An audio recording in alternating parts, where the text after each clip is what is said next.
بنائی ہوئی ہے ہم نے یہ ہے, ٹھیک ہے نا.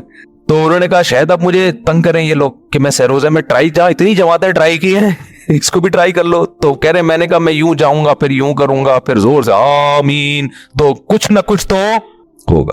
کہہ رہے حیران ہو گیا, 3 دن ہو گئے مجھے کسی نے کچھ نہیں کہا. ان کی ایک ہی بات تھی, بھائی یہ دین ہمارے اندر کیسے آئے گا, پوری دنیا کے اندر کیسے آئے گا, اس کے لیے ہم سب کو مل جل کے فکر. کہہ رہے میں کہہ رہا ہوں بھائی یہ رب کہہ رہا چھوڑ, تو جیسے کر رہا ہے نا کرتا ہے.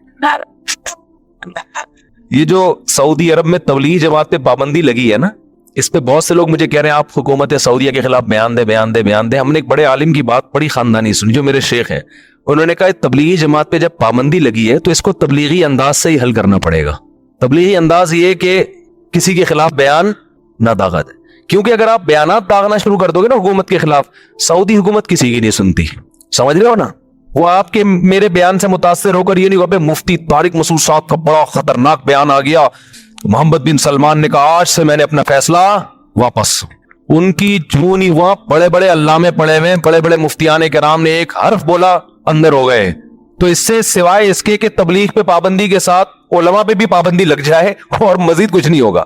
تو بڑی پیاری بات کی انہوں نے کہ بھائی اس پابندی کو تبلیغی اسٹائل میں ہی حل کیا جائے. تبلیغ والے یہ اس طرح اسٹائل ان کا کیا ہے, یہی ہے جو ابھی بیان کر رہا ہوں کہ وہ کہہ رہے ہیں کہ بھائی رفع الیدین کا مسئلہ اور تو بھائی چھوڑ یار, ٹھیک ہے چھوڑ دے اس مسئلے. یہ دین ہم سب کا ہے بھائی, ہم سب نے مل کے. کہہ رہے پھر میں چلہ لگانے گیا, پورا چلے میں ایک حرف کسی نے نہیں مجھے کہا تو کس جماعت سے تعلق ہے, تیرے کس فرقے سے تعلق ہے. اللہ کی قسم اس کے یہ الفاظ ہیں. کہہ رہے مجھے پتا چلا کہ حق پر کون ہے, یہ لوگ ہیں. حق پر کون ہے, کہہ رہے یہ ہیں حق پر. تو گھوم پھر کے نا دھکے کھا کے جب فرقوں سے پٹ پٹا کے بالآخر یا تو مرتد ہو جاتا ہے یا گھوم پھر کے کہتا ہے یار جانے دو یہ ہمارے مسائل ہے نہیں. تو بالکل یہی انداز ہے قرآن کا. جیسے میں بتا رہا ہوں صدر بھیجنا ہو, جیسے تبلیغ والوں کے پاس جاؤ نا, کیا کہہ رہے ہیں یار آجا ہمارے ساتھ 40 دن گزار لے بس. تو وہی اسٹائل ہے. صدر جا رہے تھے, وہ ادھر ادھر, اس نے کہا بھائی پیچھے بیٹھ جا گاڑی میں, ادھر بیٹھ جا, میں پہنچا دوں گا تیرے کو. تو یہاں بھی یہی ہے, قل تعالوا اتل ما حرم ربکم علیکم. اے نبی یہ بوکھلاتے پھر رہے ہیں اپنی طرف سے, زمانے جاہلیت کی رسومات کو فالو کر رہے ہیں. ان سے کہ آؤ ذرا میں تمہیں بتاتا ہوں. ما حرم ربکم علیکم, بتاؤ میں بتاتا ہوں کیا حرام کیا. وہ چیزیں حرام کی جو بالکل نیچر بھی ان کو غلط کہتی ہے, کو بہت پیچیدہ دین نہیں ہے. اللہ تشرکوا بہ شیئا, اللہ کے ساتھ کسی کو شریک نہ کرو. اس نے بنایا, اس کے کون شریک ہو سکتا ہے. وبالوالدین احسانا, والدین کے ساتھ اچھا سلوک کرو. کیسی پیاری تعلیمات ہیں. یہ چیزیں فوکس کرنے کی. باپ ہے ماں ہے, ان کا دل نہ دکھانا. بڑھاپے میں ان کے قدموں میں جنت تلاش کرنی ہے. اور کیا, ولا تقتلوا اولادکم خشیۃ املاق, اپنے بچوں کو غربت کے خوف سے قتل نہیں کرنا. نحن نرزقکم, رازق تم نہیں ہو, رازق کون ہے, اللہ ہے. اللہ پہ توکل کرنا ہے. نہ نسل روکنی ہے اس نیت سے کہ کھلاؤں گا کہاں سے, نہ بچے کو ماں کے پیٹ میں قتل کرنا ہے, نہ پیدا ہونے کے بعد قتل کرنا ہے. رازق کون ہے, اللہ ہے. اللہ کو اس سے غصہ آتا ہے کہ تم ہر چیز یہودیوں کی طرح کیلکولیشن میں کیوں لگ جاتے ہو کہ 3 بچے ہو گئے تو اتنے آٹا آ رہا ہے, تو 4 ہو جائیں گے تو اتنا آٹا میرے پاس نہیں آ سکتا. یہ کیلکولیشن چھوڑ دو. رزق یہودی تھوڑی دے رہا ہے, معیشت تھوڑی دے رہی ہے. رزق اصل میں کون دے رہا ہے, بارش تو خدا برساتا ہے, تو وہ اللہ کر رہا ہے. اس میں کس پہ توکل کرنا ہے, اللہ پہ. اور کیا بتایا کہ ولا تقربوا مال الیتیم, جب باپ کا انتقال ہو جائے تو جو چھوٹے بچے وراثت, چھوٹے بہن بھائی ہیں نابالغ, بڑے بھائی کو حکم دیا جا رہا ہے ان کی وراثت کو ہاتھ نہ لگانا کسی کو. کیوں, اس میں میسج ہے کہ کمزور کا مال مت کھانا, کیونکہ طاقتور کا کھانا تو ممکن نہیں ہے, لوگ کمزوروں کا کھاتے ہیں. تو تمہارا مال وہی ہے جو اس کے تم مالک ہو. کسی کو کمزور سمجھ کے اس کا مال کھانے کی کوشش بولو نہ کرنا. اوفوا الکیل والمیزان اذا قلتم, اوفوا الکیل والمیزان بالقسط, جب حق لینے کی باری آئے تو جیسے لیتے ہوئے حق پورا وصول کرتے ہو, ایسے ہی حق دینے کی باری آئے تو حق دیا بھی پورا کرو. دفتروں میں آپ تنخواہ پوری لے رہے ہیں, کام میں آپ ڈنڈی مار رہے ہیں.